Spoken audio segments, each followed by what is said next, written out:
Hello guys! So, a lot of you are asking kung magkano ang salary dito sa US. Well, sasagutin natin yan today dito sa video. Pero disclaimer lang po, iba-iba po ang salary every state at iba-iba din po ang every district. Pero, worth it po ba na dito kayo magtuturo? Well, if di ka marunong mag-save at mahal ang lifestyle mo, those are red flags. I don't know if US is meant for you. Now, diretso po tayo sa salary.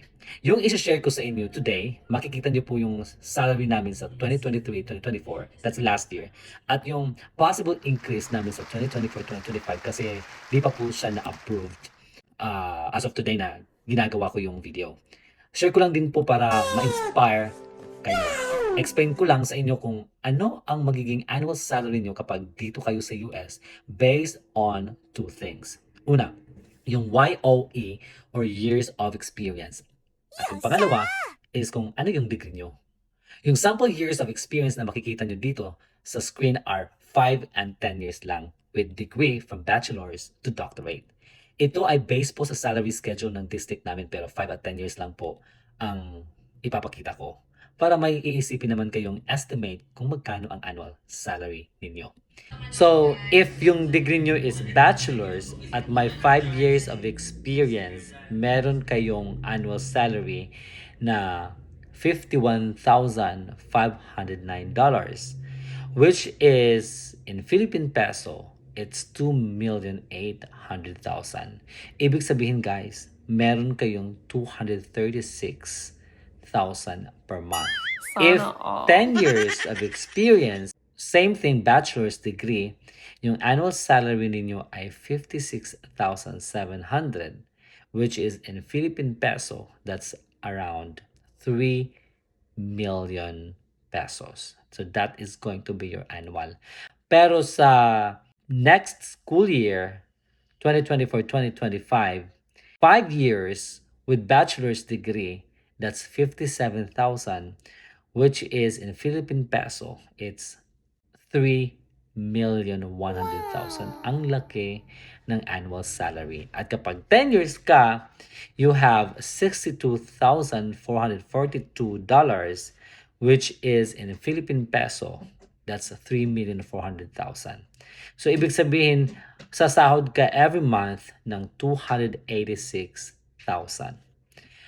How about if bachelor's degree ka with at least 18 units in master's?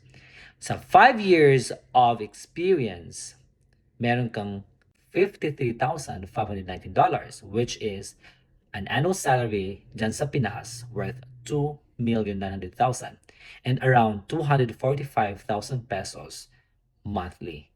At kapag 10 years of experience ka, meron kang $58,968 na annual salary, which is in Philippine peso, that's 3,200,000.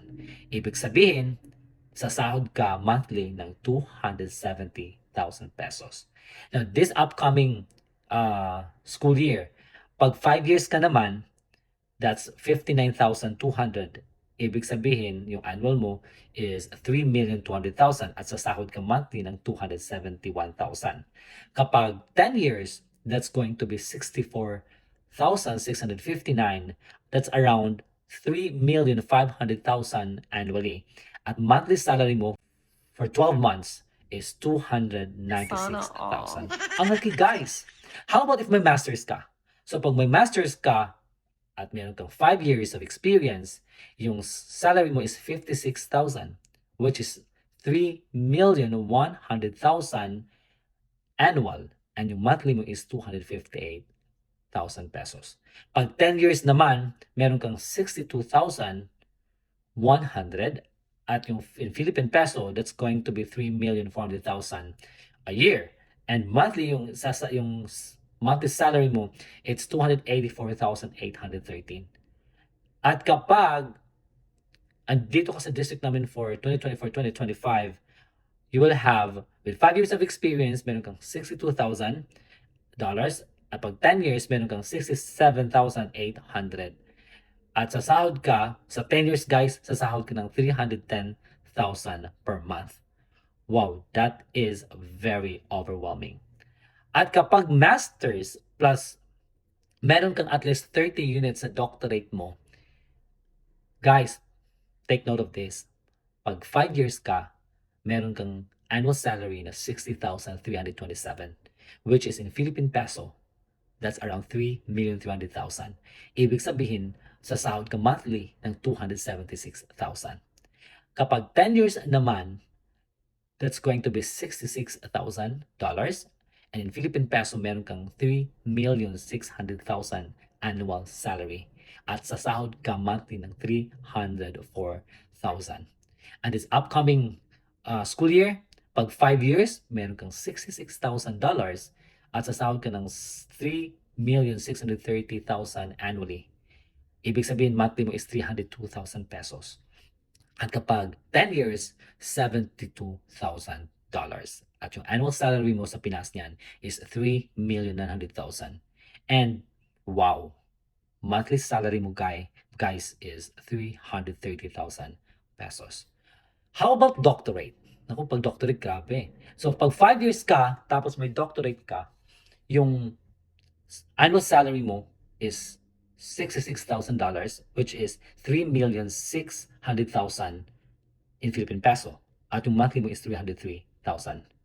Kapag 10 years naman, meron kang 73,971 annual salary, which is in Philippine peso.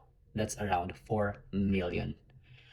And this coming school year, 5 years, meron kang 71,000. Ibig sabihin, meron kang 329,000 na monthly salary. Tapos, sa 10 years, kung may 10 years ka, it's 79,662, which is around 4,381,000.